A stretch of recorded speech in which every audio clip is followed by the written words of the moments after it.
যে একেবারে বাংলাদেশে কারো কোনো ঝুঁকি নাই, তারপরেও আবার অন্যদিকে এসএসএফ নিয়োজিত করতে হচ্ছে একজন। বাংলাদেশে কারো কোনো ঝুঁকি নেই, এটা হলো গয়রহ কথা।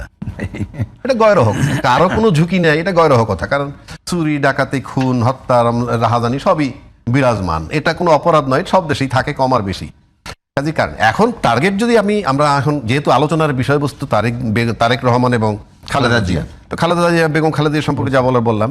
আর তারেক জিয়া সম্পর্কে একটা কথা বলি শুনে, আপনি তারেক জিয়াও কিন্তু শুধু তারেক জিয়া নন, মানে তারেক রহমান একটা ব্যক্তি নন। ইনফ্যাক্ট ব্যক্তি তারেক রহমান নন, অফকোর্স নট। সে আমার মতো একটা ব্যক্তি না, আমি ওই অর্থে মিন করছি। তারেক রহমানের পরিচয় কি? তারেক রহমানের পরিচয় একজন বড় মাপের মুক্তিযোদ্ধার সন্তান।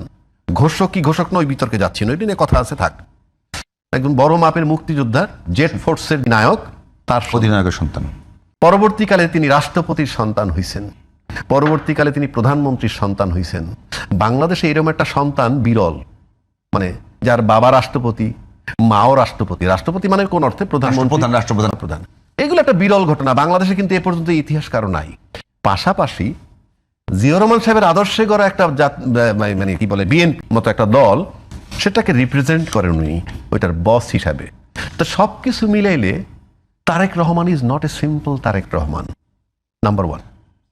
নাম্বার টু হচ্ছে, আপনি যদি যুদ্ধের মাঠে থাকেন, আপনি কি জানেন যে যুদ্ধের মাঠের থেকে সোলজার বাড়িতে ফেরত আসার সুযোগ নাই যদি তার বউ মরে যায়, তার মেয়েও মরে যায়। ঠিক, আসার সুযোগ নাই। মানে if you love the nation, you must follow the direction of your commander. এখন প্রশ্ন হচ্ছে যে তারেক জিয়া কি যুদ্ধ করছেন? উনি এস্টাবলিশ করলেন সম্প্রতি, যেটা তার দল কোনো জবাব দিতে পারে নাই। গত 16 মাস যাবত উনি কেন আসছেন না, কেন আসছেন না, কেন আসছেন না? দল কি জানতো না? দলের রেসপন্সিবল লোকরা কি জানতেন না, নাকি তাদেরকে বলেন নাই? যদি না বলে তাহলে বিশ্বাস অবিশ্বাসের সম্পর্ক আছে। আর যদি বলে থাকেন তাহলে দলের লোকগুলো কি করেছেন? কারণ উনি অতি সম্প্রতি বলেছেন যে আমি আসতে পারতেছি না কেন, এটা আমার আসার ব্যাপারটা আমার একক সিদ্ধান্ত নয়, 1 নম্বর। 2 নম্বর, এই যে একক সিদ্ধান্ত নয় কেন সেটাও বলতে পারছি না। পাশাপাশি যদি আপনি আসেন, ওই যুদ্ধের বিবরণ দিলাম। সুতরাং তারেক জিয়া বা তারেক রহমান একটা সাধারণ মানুষ নন, আসলেন আর গেলেন। উনি যুদ্ধ করছেন, অফকোর্স যুদ্ধ আছে। যেহেতু প্রফেসর ইউনূস সাহেব তার সাথে জুন মাসে দেখা করছিলেন, হ্যাঁ জুন মাসই তো জুন মাসে দেখা করছেন। উনি যেটা যুদ্ধ করতেছেন, তাহলে ইউনূস সাহেব গিয়ে দেখা করবেন কেন? যুদ্ধ বলতে আমি রাজনৈতিক যুদ্ধ বলছি। এখন রাজযুদ্ধ বললে এই সরকার যদি তাদের বাধা হইতো, পার্টিকুলার এই সরকার, তাহলে নিশ্চয়ই জুন মাসে ডিসক্লোজ করতেন তারেক জিয়া। কিন্তু তারেক সরকার ডিসক্লোজ করলেন কখন? যখন তিনি বললেন, তারেক রহমান সাহেব বললেন যে আমার আশাটা একক সিদ্ধান্ত নয়, প্লাস আমি ডিসক্লোজ করতে পারতেছি না। সরকার ক্লিন হলেন নিজের থেকে। কি সরকারের তরফ থেকে কোনো বাধা নাই, এবং আসলে সব নিরাপত্তা দেওয়া হবে। এটাকে অতিবাহিত হয়ে গেল না?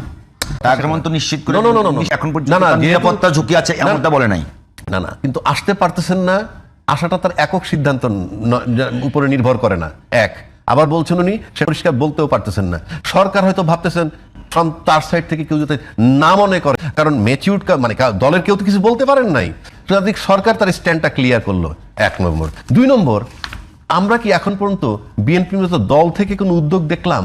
তারেক জিয়া সাহেব বা তারেক রহমান সাহেব এই কথাগুলো বলার পর আমরা কি এমন কোন উদ্যোগ দেখছি দলীয়ভাবে যে সরকারের সাথে বসছে, কিংবা দল থেকে? আমরা এমন কিছু পাইনি।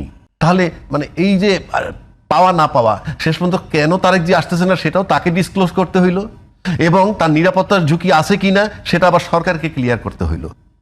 দলের ভূমিকাটা কি ছিল? আপনি তো একটা বড় দল, আমি বললামই তো, সে এত বড় একটা দল, যার মা 2 টার্ম 3 টার্ম প্রধানমন্ত্রী, যার বাবা ছিলেন রাষ্ট্রপতি। তো সুতরাং তার সন্তান, এখানে সন্তান না শুধু, আপনি তারেক রহমান কেন আসতে পারতেন, এবং আসলে নিরাপত্তা দিবেন সরকার, এই কথাগুলো এখন বলতে হইলো কেন না? কেন এই বিষয়গুলো নিয়ে আরো আগে দলের তরফ থেকে প্রফেসর ইউনূস সাহেব সরকারের সাথে টাইম টু টাইম আলাপ হলো না কেন?